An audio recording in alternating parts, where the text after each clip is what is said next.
Mas eu creio que da maneira que a gente fez, como ele foi mais... foi particionado, né? Eu creio que como ele foi particionado, foi dividido, então assim nós conseguimos desenvolver bem esse tema, assim, sanando todas as dúvidas possíveis, tá? No que a gente vai entrar? Antes de nós entrarmos em valvopatias, a gente vai ver a parte de hipertensão arterial.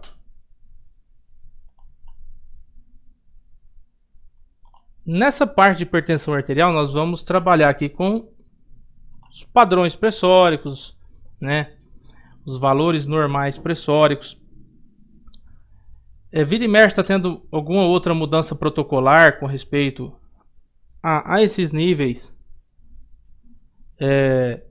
essas cifras hipertensivas aí, né? Entre a própria Associação Americana de Cardiologia e a Associação Brasileira de Cardiologia. E nós vamos trabalhar aqui com o protocolo da Associação Brasileira, tá? Que acaba sendo guiado pelo próprio protocolo da Associação Americana de Cardiologia. Beleza? American Heart Association, né? A famosa associação que faz os protocolos aí de parada cardiorrespiratória e ressuscitação. Tranquilo? Bom, para dar início então, essa sigla, né, HAS, né, a gente fala de hipertensão arterial sistêmica, beleza? Muita gente confunde e fala hipertensão arterial sistólica, tá? Existe a sistólica isolada? Existe, tá? Mas no termo geral, essa terminologia é encontrada para hipertensão arterial sistêmica. Se usava também o termo HTA, beleza? HT. Vai do lugar que você vai trabalhar, tá? Tem lugar que você vai achar ainda HTA.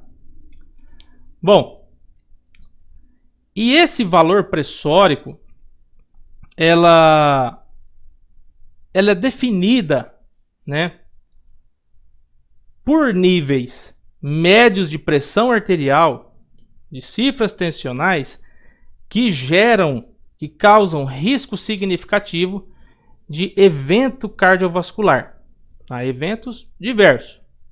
Você pode citar o infarto agudo do miocárdio, acidente vascular cerebral, né?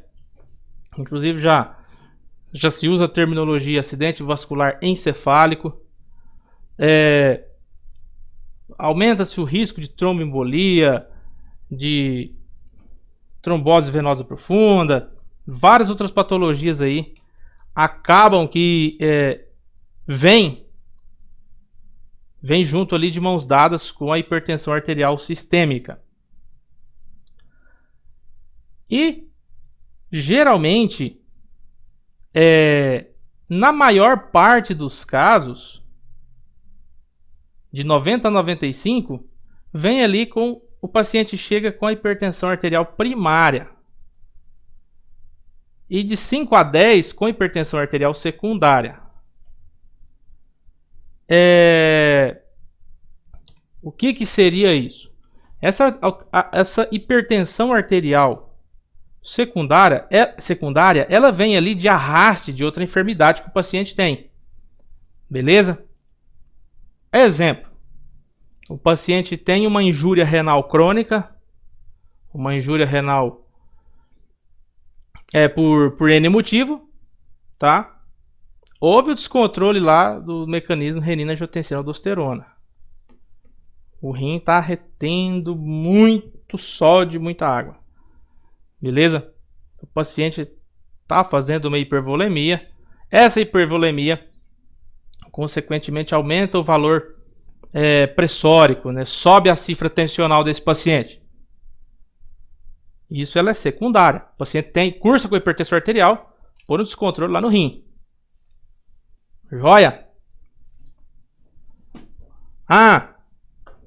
Comecei a tomar um termogênico aí e tal. Comecei a ter umas dores de cabeça, dor na nuca. Fui aferir minha pressão alta. Beleza? Então, secundária a um uso de alguma medicação. Beleza? Se ela é primária, como assim primária? É aquele paciente que não te manifesta nenhuma outra enfermidade, que não refere nada. E lá um belo dia esse paciente vai para fazer um teste admissional, para entrar em alguma empresa e tal, e não, tô de boa. Você afere a pressão, o camarada tá lá 160 por 100. Tá? Então nós temos um valor pressórico que não vem de arraste de nenhuma enfermidade que esse paciente já tem. Tranquilo? Isso é o que vai diferir esse termo para a gente. No momento da ferição, nós fazemos essa mensuração geralmente depois de 5 minutos, 10 minutos do paciente estar em repouso. Beleza? Os livros de clínica médica recomendam acima de 10 minutos. Porque muitas vezes o paciente vem caminhando lá para a UPA, vem caminhando para o seu posto, né? Então o paciente, claro, estava em exercício físico, em atividade física, tende a ter uma cifra tensional elevada. O paciente em repouso, de 3 a 5 minutos pelo menos ali, ou até 10 minutos, vai da situação. De preferência o paciente sentado em um lugar confortável, né? Com os 2 pés apoiados ao chão, o braço sempre na altura do coração, beleza? Nada do braço muito baixo, pendurado, muito alto. O braço sempre retinho ali na altura do coração, de preferência com a bexiga vazia, beleza? Sempre pergunta para o paciente: tá com vontade de urinar? Tá com a bexiga cheia? Se você falar, tô, então urina lá primeiro, né? Despreza a sua diurese lá primeiro. E depois você faz essa aferição. E se o paciente te refere que é tabagista, que fuma, aí nessa situação você dá um intervalinho pelo menos de meia hora depois do último cigarro dele. Porque a própria nicotina, né, o próprio composto do cigarro tem o efeito hipertensivo, né? Quase de imediato, né? Começa a fumar e a pressão arterial já tende a subir. É uma absorção inalatória ali, então ela é muito rápida. E esse paciente esteja sem fazer exercício, falei exercício mesmo, tá? Pesado, por pelo menos 1 hora de intervalo. Provavelmente vocês já devem ter aprendido essa técnica de aferição de hipertensão arterial lá em essa técnica de aferição de tensão arterial lá em primeiros auxílios. Então você vai, coloca o manguito ali no braço do paciente, pelo menos 2 dedos acima da articulação do cotovelo ali, né? E você vai inflar o manguito. O correto é o que? Você achar a artéria braquial do seu paciente, coloca os 2 dedinhos ali e começa a inflar o manguito do aparelho até você parar de sentir pulso. Beleza? Mas no corre do dia a dia você vai no olho, né? Você vê ali, o paciente é mais magrinho, vai inflar até uns 170 aqui, 180. O paciente é mais gordinho igual eu, você infla até uns 250 por aí. Beleza. Inflei o manguito, posicionei meu estetoscópio, né, abaixo do manguito, não por baixo do manguito, né? Vou começar a liberar aquela pressão que está no manguito, né? Começa a soltar a válvula ali. Aí onde eu entro aqui com vocês na parte dos sons de Korotkov. No Paraguai você ouve a pronúncia sons de Korokov. São 5 fases que você consegue escutar durante essa ferição. Beleza? Onde a primeira fase você tem aquele som nítido, aquele primeiro tum, né? Aquele primeiro estalado, né? Esse primeiro estalado, esse primeiro som nítido que você ao escutar, enquanto o teu manômetro estiver diminuindo lá o valor pressórico, tum, ali vai ser a pressão arterial sistólica do teu paciente. Tranquilo? A segunda fase já é aquele som suave que vem abaixo do primeiro, do segundo ali. A terceira fase, esse som começa a se amplificar. Tá? Para o quinto, sexto batimento por aí. O que acontece? Esse som aumenta, depois entra na quarta fase, que esse som começa a abafar. Tá? Abafar até desaparecer. Aonde o marcador ali do teu manômetro marcar o último som mais ou menos que você escutou, o último puff que você escutou ali, né, a hora que desaparece mesmo, ali você vai marcar a PA distólica do teu paciente, né? Então, essas são as fases de Korotkov, os sons de Korotkov. Vamos lá. Vou passar aqui para vocês.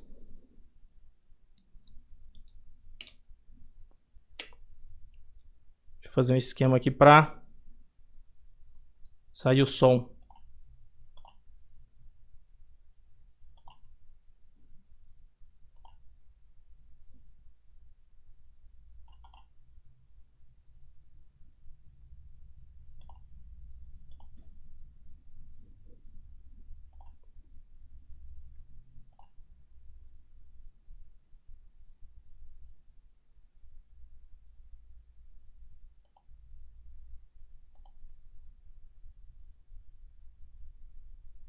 Tá saindo aí pra vocês?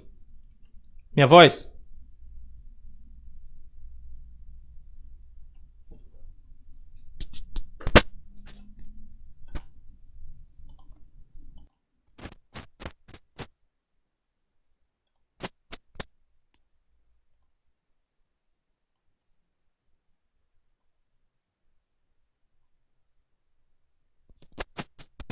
Uai, o que aconteceu? Eu já ia até perguntar. Alguém aí tá escutando? Eu não tô. Eu não tô escutando, não. Também não. Acho que ninguém ouviu mais nada. Não, acho que ele tá Ele procurando. disse que ia arrumar pra sair o Eu acho que ele o vai som procurar e- pra gente escutar. Ver a escutação, mas não tá saindo nada não.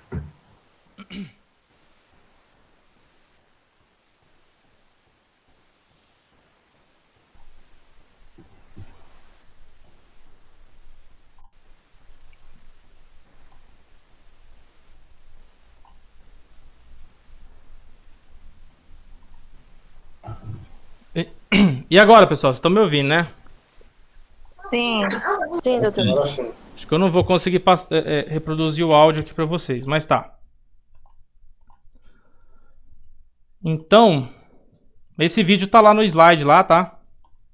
Esse vídeo tá anexado. Então nós temos a fase 1, né, que é onde nós começamos a escutar o primeiro som.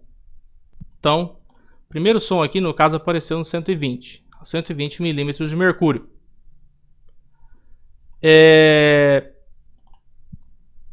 Então, esse som começa a abafar. Ele dá uma diminuída de amplitude. Entra na fase 2. Beleza? Depois, lá na fase 3, a hora que entrar na fase 3, é a hora que você começa a escutar esse som um pouquinho mais amplificado, né? Na fase 4, ele tende a baixar de novo, a ficar mais apagado, até chegar ao silêncio mesmo. Silêncio já é fase 5, a hora que desaparece. A hora que entrar nesse silêncio, na fase 5, é onde você marca a PA diastólica. Beleza? No material tá bem audível, tá bem legal lá para treinar o ouvido. Beleza? Bom, citamos os sons de Korotkov, né? Então, para a gente ter como critério, para fechar um diagnóstico de hipertensão arterial, para eu falar para o meu paciente que ele é hipertenso, eu preciso de pelo menos, falando do consultório, 2 medidas em 2 consultas. E essas medidas têm que ser pelo menos igual ou maior a 140/90 milímetros de mercúrio. Tranquilo? Pelo menos. Beleza, meu paciente tá dando uns valor pressórico alto aí, eu vou pedir um mapa. Tranquilo? 24 horas.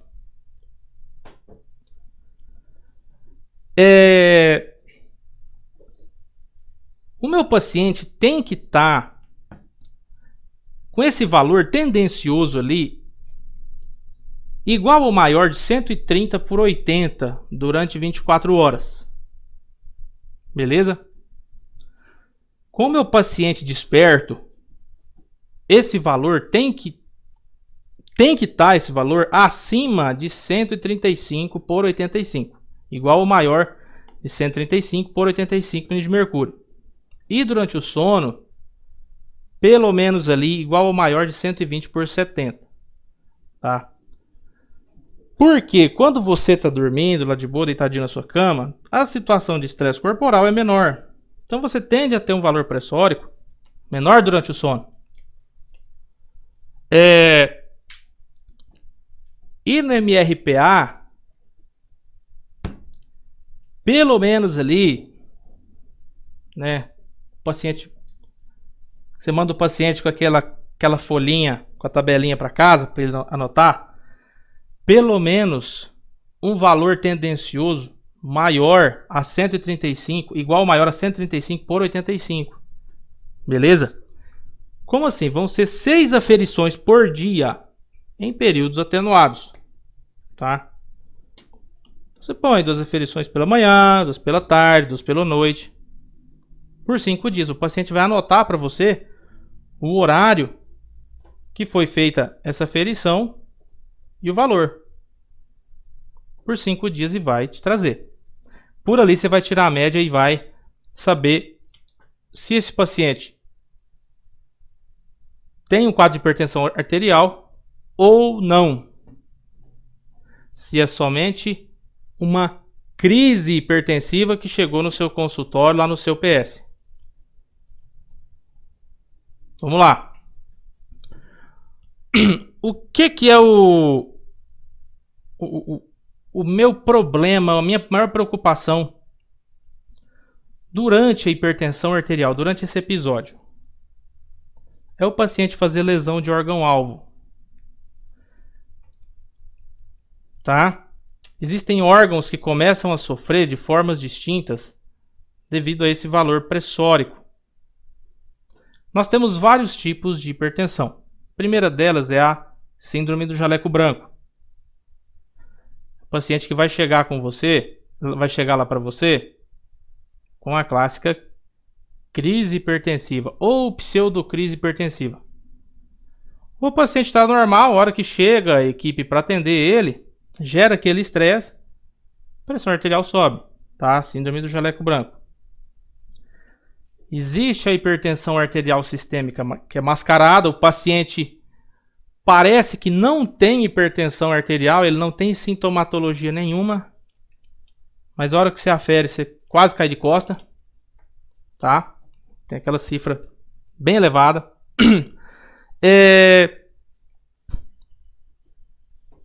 Só que o que acontece? De cara, você não pode descartar que é síndrome do jaleco branco. Essas duas situações, você vai mandar com aquele mapa e com aquele MRPA. O paciente fazer aquele esqueminha daquela tabela em casa. Vamos lá. Entrar nas lesões de órgão-alvo. O maior problema do tratamento de hipertensão arterial é a adesão terapêutica. O paciente começa a fazer o tratamento, ele vai ter uma melhora da sintomatologia, beleza?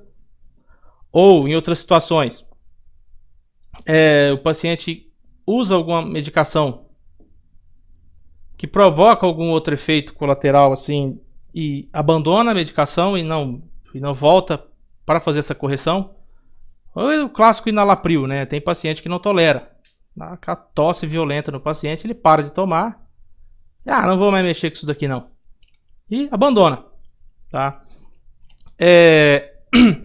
E esse paciente não faz esse controle, ou ele começou a tomar o remédio, ele tomou uma caixinha, tomou 2, ele não passou mal mais, falou, acho que eu sarei já disso daí, não vou tomar isso mais não, tá normal, beleza? É o clássico diabético. O diabético vai, toma, faz uso da medicação, faz uso da metformina e fala, sarei, não tem isso daí mais não, e abandona. Beleza? Aí exacerba algum quadro depois lá e vem toda aquela complicação de brinde junto, né? E cada órgão responde de uma forma. O coração, ele responde com as clássicas coronariopatias, né? A própria cardiopatia hipertensiva, beleza? Hipertrofia do ventrículo esquerdo. Lembra a anatomia patológica lá? A hipertrofia ventricular, o órgão sob estresse. Aí a célula vai e faz aquela readaptação ao estímulo lesivo, né? O cérebro, né? O paciente começa a apresentar uma clínica neurológica como a demência. Por quê?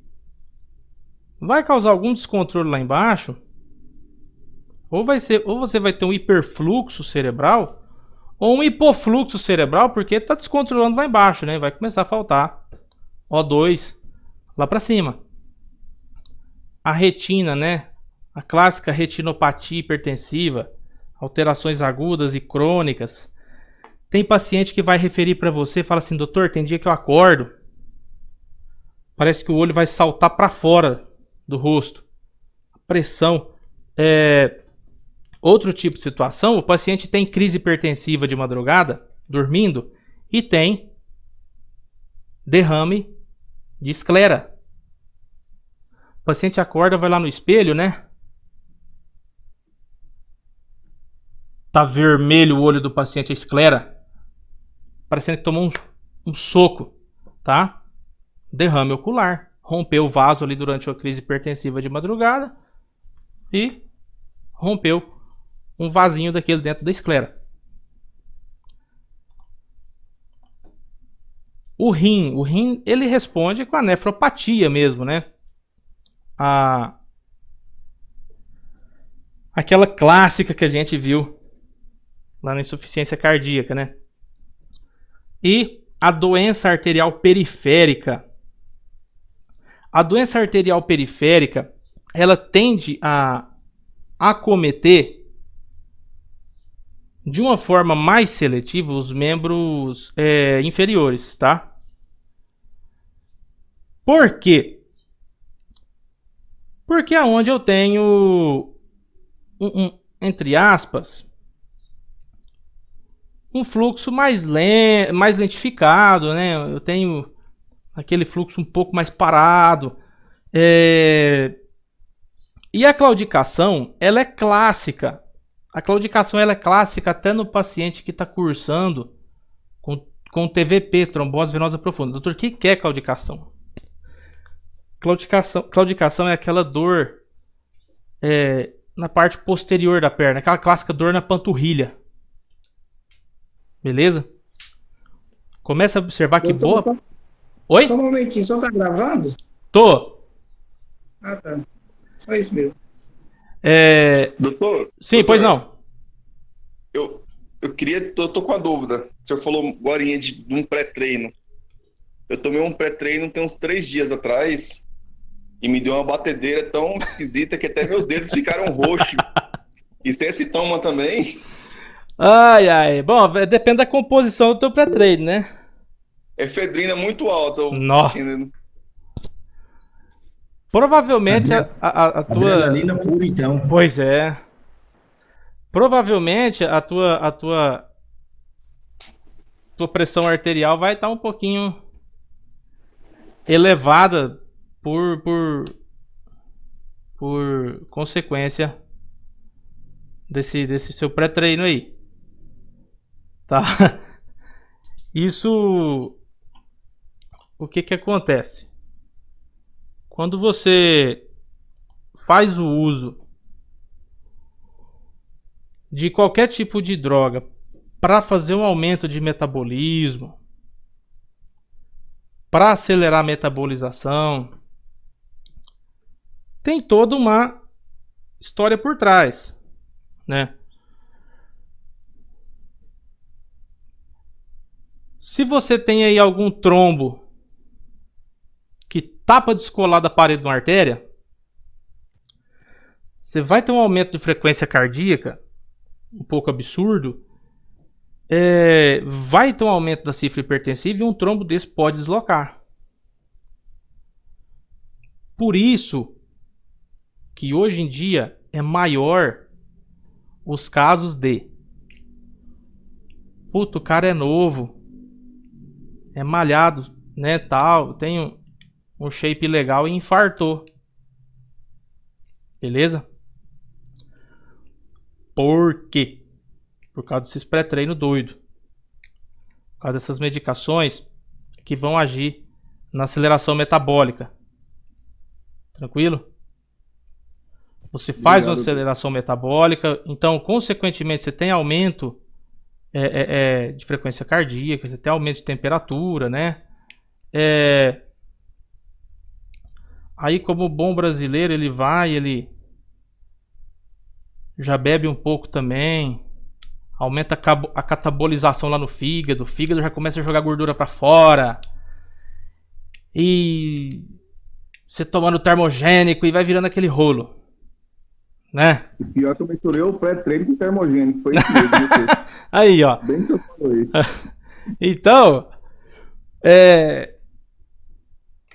Meu Deus, quer ter um treco. você não é o primeiro que eu vejo fazer isso e não vai ser o último também. Refrigerante. Virou um canudo de refrigerante, ué. Ai, ai. Então é perigoso, tá? É muito perigoso. Vamos lá, então.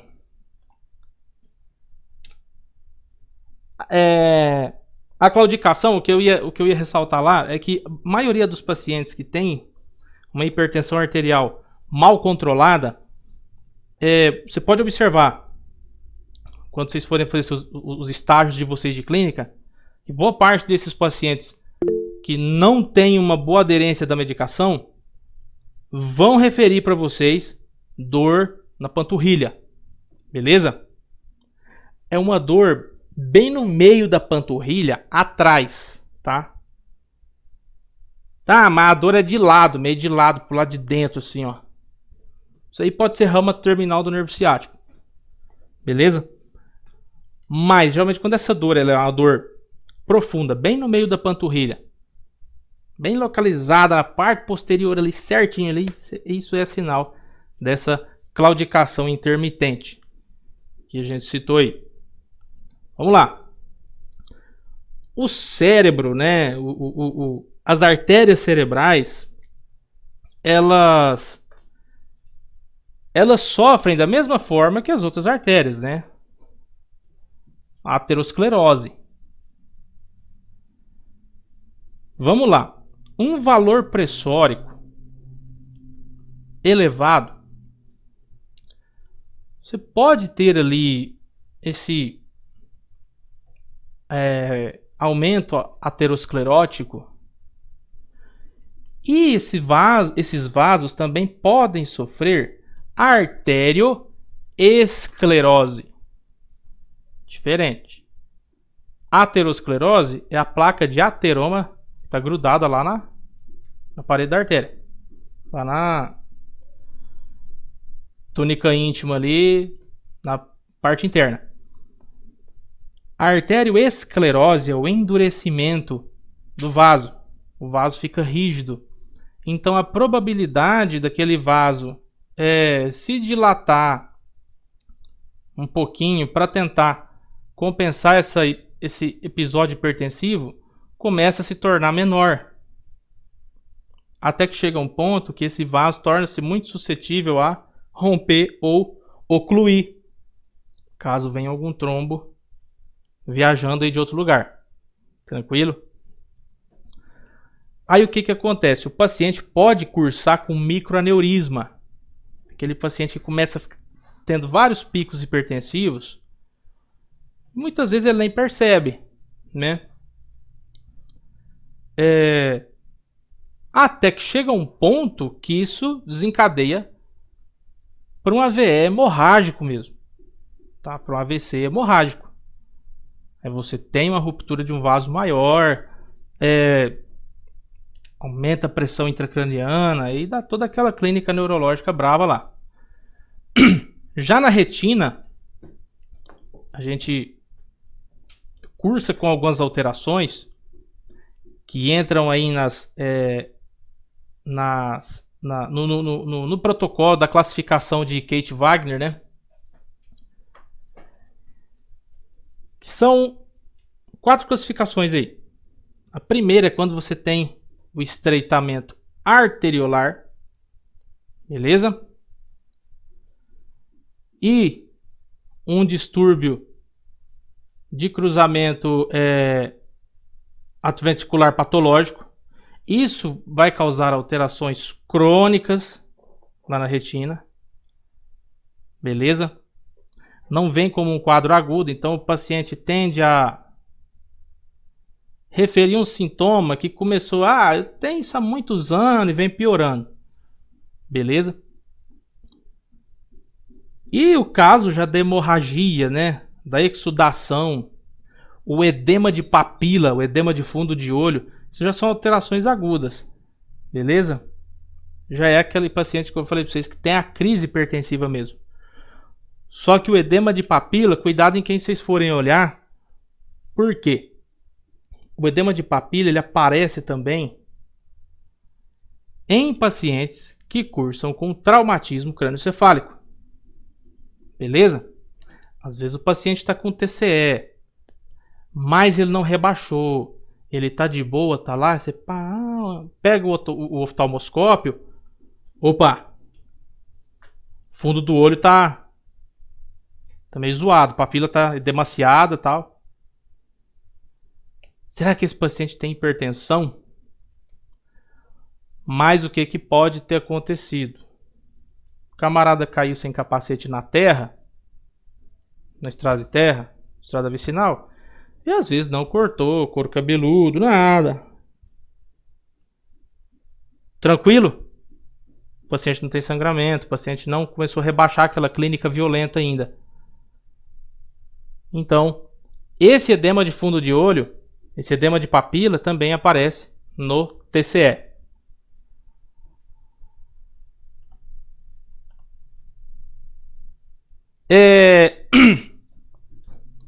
Agora falando da classificação, da tabela classificatória.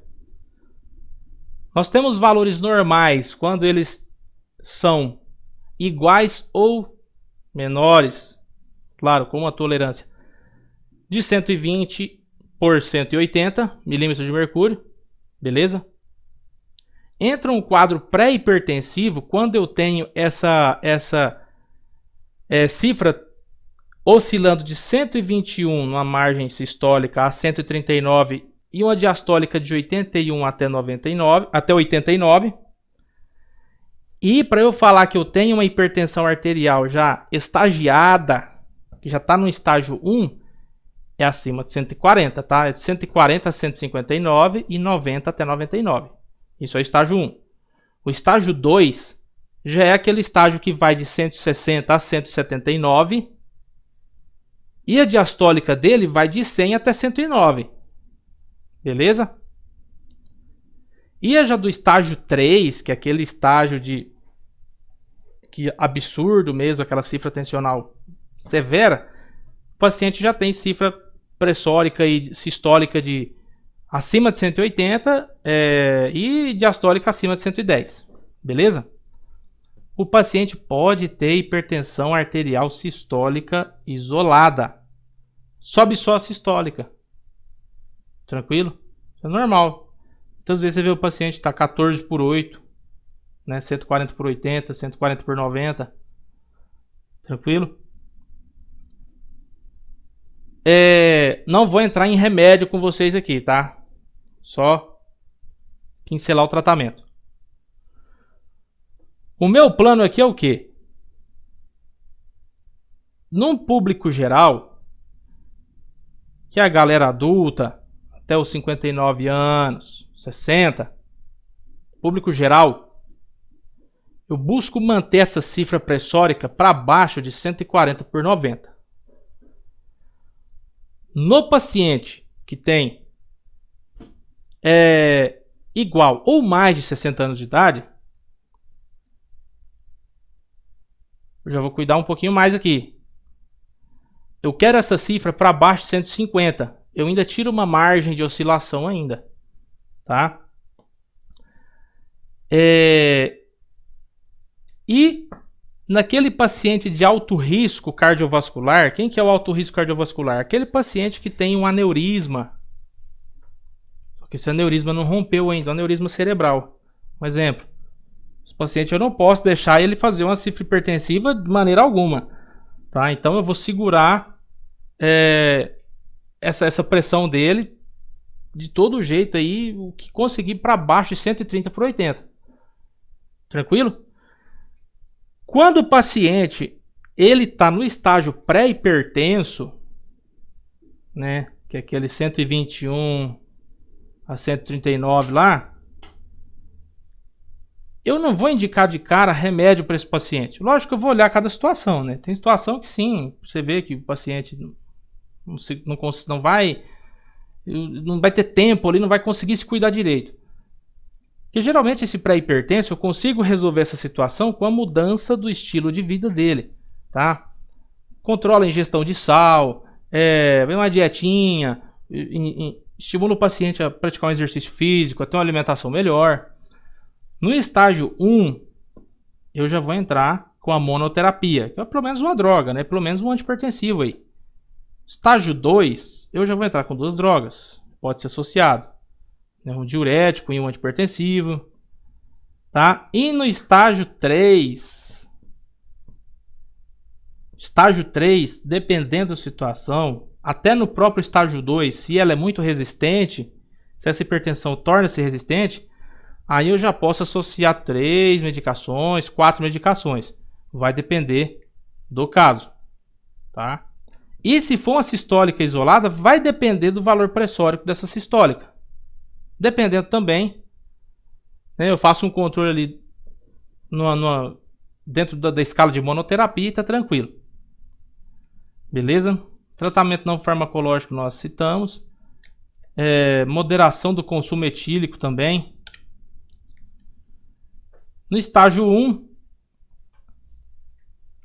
o protocolo me manda, dos primeiros 3 a 6 meses, se o paciente for um paciente que não oferece um alto risco cardiovascular, eu tento fazer um tratamento farmacológico nele. Mas como eu falei para vocês, vai de situação, vai de pessoa, vai do dia a dia daquela pessoa lá. Tranquilo? O que acontece? Se esse estágio 1, mas o paciente é um paciente de alto risco, um paciente que tem obstrução em tal lugar, ou o próprio aneurisma, aí eu já vou entrar com a droga associada já vou entrar pelo menos com 2 drogas associadas, tá? Beleza? Só para comentar aqui, de primeira linha, nesse tratamento, nos antihipertensivos, nós temos aqui os tiazídicos, que são os diuréticos, né? O diclortiazida, os BBCA, o bloqueador de canal de cálcio, o inibidor da enzima conversora de angiotensina, nalapril, captopril, beleza? Os bloqueadores do receptor da angiotensina 2, né? Que termina com o Zartan, Valsartan, Losartan, tranquilo? E de segunda linha, eu já tenho o beta-bloqueador, beleza? Atenolol, propanolol, labetalol, alfa-bloqueador, clonidina, tá? Metildopa, a espirolactona, que é aquele diurético que poupa potássio no paciente, né? Hidralazina. Tranquilo? Tranquilo. Professor, Sim. só uma dúvida. Como escolher a questão da medicação? O que eu vou iniciar primeiro? Bom, primeiro você inicia com os de primeira linha. Ah, você fala a marca do medicamento, a composição dele? O inibidor da IECA ou os beta-bloqueadores, como que eu vou fazer essa distinção? Bom, primeira coisa, você vai começar com o IECA, né? Depois vai começar ali com a primeira linha. Só que lembra aquele negócio lá, que o IECA tem paciente que dá muita tosse. Sim, tem alguns pacientes que eles têm um efeito colateral, né? A questão da tosse. Então, o paciente não tolera nesse IECA. caso, então a gente já muda. Tira o IECA fora, vamos pro próximo. O que nós temos aqui? Bloqueador receptor de angiotensina. Aí você fez o Losartan, só que o Losartan sozinho às vezes não tá dando conta. Tá? O paciente não diminuiu, não tá diminuindo ainda. Tá um pouquinho resistente. Aí a gente vai aumentando. Beleza? É igual o diurético tiazídico. Tem paciente que toma hidroclorotiazida, é a mesma coisa de tomar um comprimido de farinha. Não faz diurese nenhuma, não aumenta nada. Por exemplo assim, doutor, tomei isso aqui e não tô urinando nada. Tô tomando 4 litros d'água por dia e não tô urinando. Aí você troca, né? Você passa lá um diurético perosmótico. Por exemplo, você passa lá o furosemida.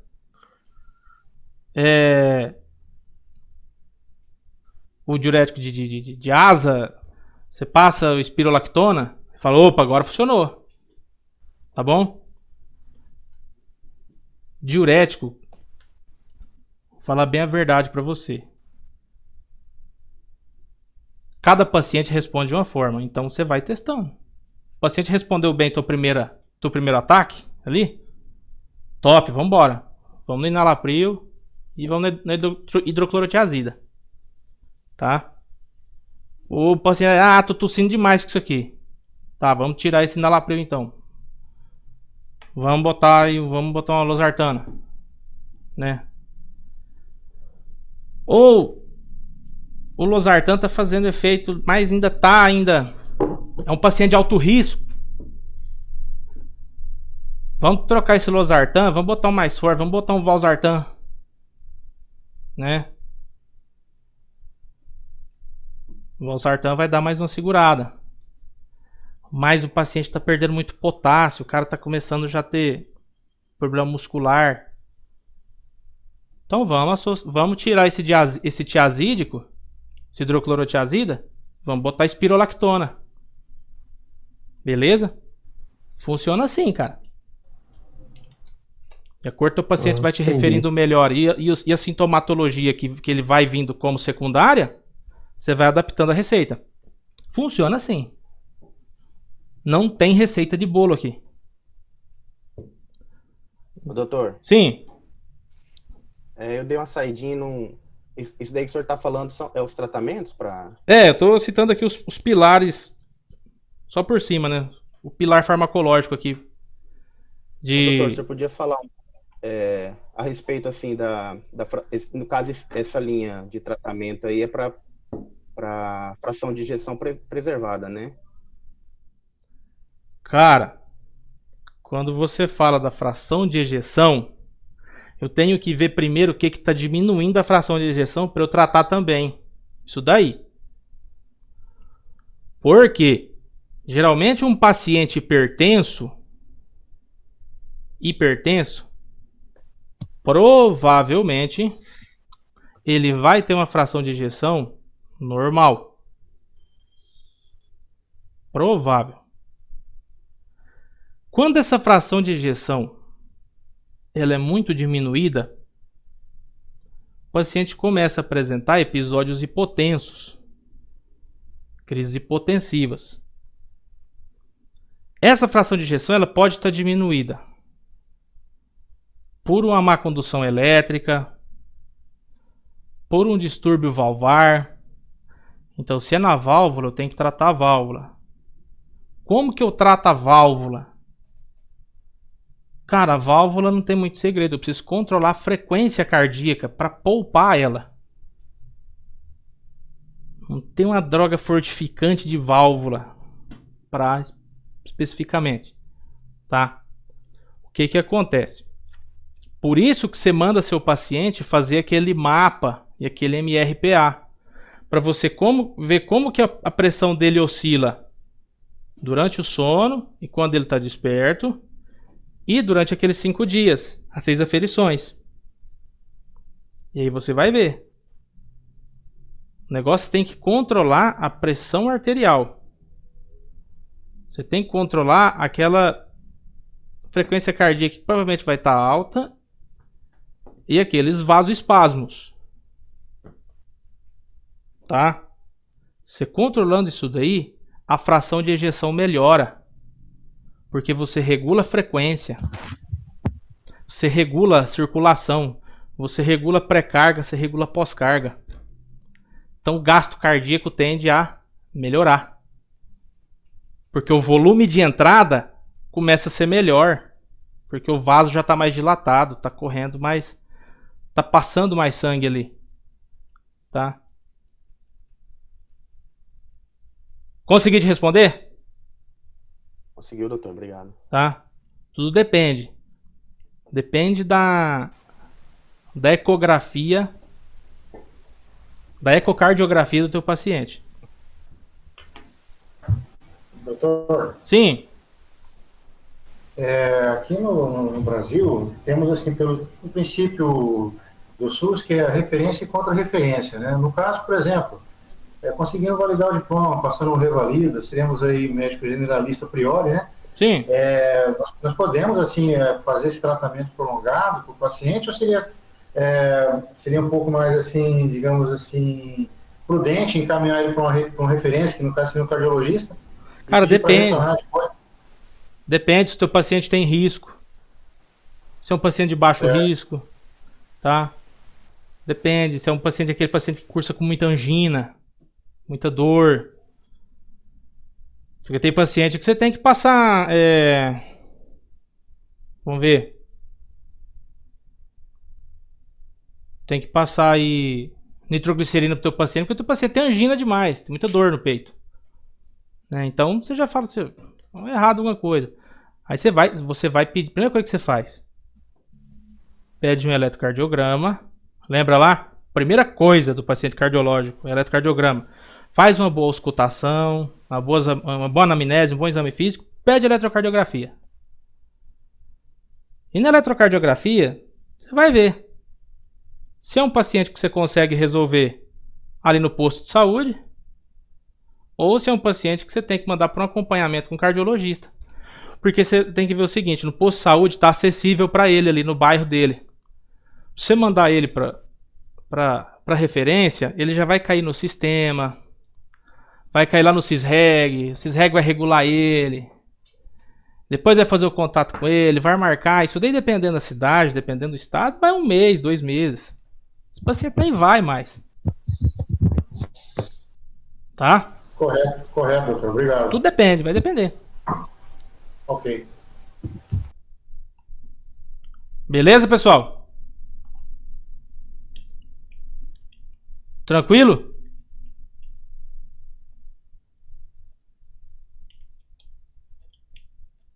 Pessoal, é o seguinte. Vai ficar para a semana que vem a parte da hipertensão arterial sistêmica resistente e a diferença de crise hipertensiva, para a gente já falar de urgência hipertensiva e emergência hipertensiva. Beleza? Vamos entrar nas complicações aí maiores.